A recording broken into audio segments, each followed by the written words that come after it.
खरं तर आता कर्जमुक्तीचा हा प्रवास एकंदरीत जो आम्ही वर्षभर चालवला आणि या सगळ्या ह्याच्यामध्ये 29-30ला कदाचित होणारी कर्जमाफी आपण आज खेचून आणली.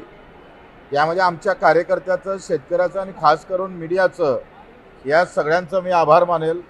आमचे राजूजी शेट्टी असेल, वामनराव चटप असेल किंवा महादेवराव जानकर, नवलेजी असेल, याच्यासह जे प्रहारच्या कार्यकर्त्यांना जे मेहनत घेतली आणि सातत्यानं 1 वर्ष असं नाही आहे का एका ठिकाणी आंदोलन केलं, 2 दिवस आंदोलन केलं, आम्ही संपवलं असं नाही.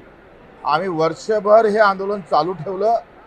350 सभा, किमान 500-600 किलोमीटरचा पैदल प्रवास, एकूण 10 ते 11 दिवसाचं अन्नत्याग आंदोलन आणि त्यानंतर नागपूरचा चक्काजाम. या खऱ्या अर्थानं हा टर्निंग पॉईंट ठरला.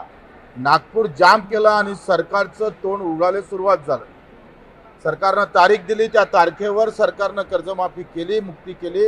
म्हणून सरकारचं मी आभार मानतो. याच्यामध्ये सगळ्यात मोठा वाटा एकनाथजी शिंदे साहेबांचा आहे. त्यावेळेस मिटिंग जेव्हा आमची CM साहेबासोबत चालू होती तेव्हा अजितदादा पवार, देवाभाऊ फडणवीस आणि एकनाथजी होते आणि तेव्हा एकनाथजीनं जो रोल खऱ्या अर्थानं तिथं निभवला तो फार महत्त्वाचा होता आणि त्यामध्ये मोठा वाटा एकनाथजी शिंदे साहेबांचा आहे. आता तर मी देवाभाऊला पण त्यांचे आभार व्यक्त करेल. आता जुन्या कर्जदार जरी माफ झालं तरी नवीन जर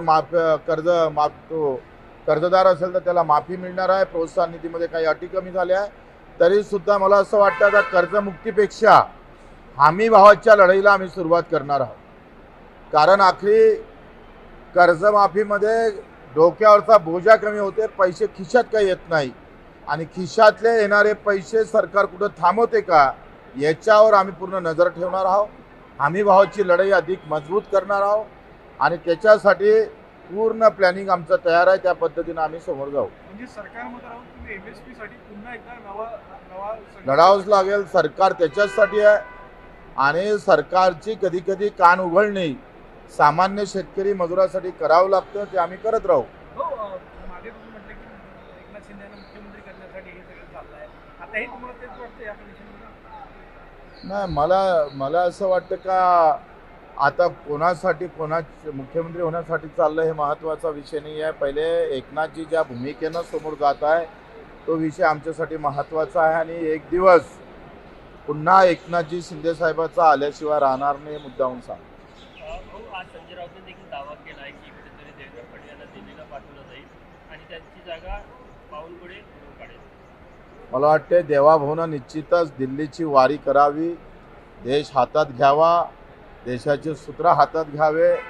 कारण आता दिल्लीला त्यांचं अधिक महत्त्व जास्त आहे आणि त्या ठिकाणी निश्चितच मला वाटते शिंदे साहेबांनी इकडे महाराष्ट्रात एंट्री करावी आणि मग आम्ही पाहतोय देशात देवेंद्र भाऊ आणि महाराष्ट्रात एकनाथजी असा एक प्रवास सुरू झाला पाहिजे अशी अपेक्षा आहे. पण संजय राऊतांनी असं म्हटलेलं आहे की एकनाथ शिंदेना कधीच मुख्यमंत्री होऊ देणार नाही, त्यांची बावनकुळेंना देवाभाऊ मुख्यमंत्री करण्याची शिफारस.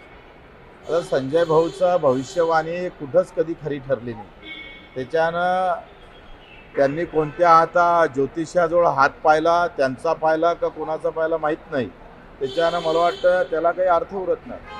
विदर्भातल्या बहुतांश जिल्ह्यामध्ये सोयाबीनचं पीक जे पेरलं होतं ते उगवलं नाही. दुबार पेरणीचं संकट हा शेतकऱ्यांवर आहे. काय तुमच्या सगळ्या बाबतीत? मला वाटतं जन्मठेप केल्या पाहिजे कंपनीतल्या लोकांना. कारण ह्या अशा पद्धतीनं एका वर्षाचं बी बेकार निघालं का वर्ष वाया जातं आणि वर्षामध्ये आयुष्य चाललं जातं. मग हुतुतुवाला असेल हे जे काही बियाणं आहे यांनी निश्चितच आम्ही पण सभागृहात तो मुद्दा मांडला होता आणि याच्यावर कठोर कारवाई करण्यासाठी खरं तर समोर गेलो पाहिजे. अमरावती उड्डाण पुलाचं उद्या लोकार्पण होते. तेव्हा आल्यामध्ये राणा कुटुंबांनी निमंत्रण पत्रिका छापली, त्यामध्ये आमदार आणि खासदारांचे नाव त्यांनी पकडलं आहे. आता पत्रिकेवरचं नाव कोणं टाकलं, काय टाकलं, एवढ्या चिल्लर गोष्टीत आपण जाण्यात काही अर्थ नाही. पूल होणं महत्त्वाचं आहे.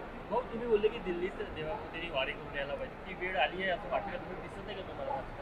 चित्र असं दिसत आहे. नाही, एकंदरीत चित्र तसंच आहे आणि मला वाटते काही महिन्यातच हा फेरबदल होईल.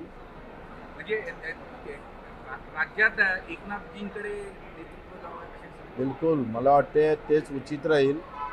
आणि ज्या एकनाथजी शिंदे साहेबामुळं भाजपचं सरकार आलं तो खऱ्या अर्थानं परोपकारी भावना भाजपनं ठेवली पाहिजे अशी अपेक्षा आहे. बोगस बियाणं विरोधात सरकार कायदा करण्याच्या तयारीत असल्याची माहिती समोर आहे. हा मला वाटतं आवश्यक आहे, कारण बोगस बियाणं झालं, बोगस कलम झालं. आता गलगलची कलम आल्यामुळं संत्रा उत्पादक शेतकरी जसा ठार झाला तसं बियाणामुळं काल आम्ही त्या गलगलच्या कलमीबाबत, कारण संत्रा उत्पादक आपली ओळखच संत्र्याची आहे नागपूर अमरावतीची, आणि या गलगलच्या कलमीमुळं आत्ता जे अडचणीत आलेला शेतकरी आहे याच्यावर निश्चित नियंत्रण आलं पाहिजे.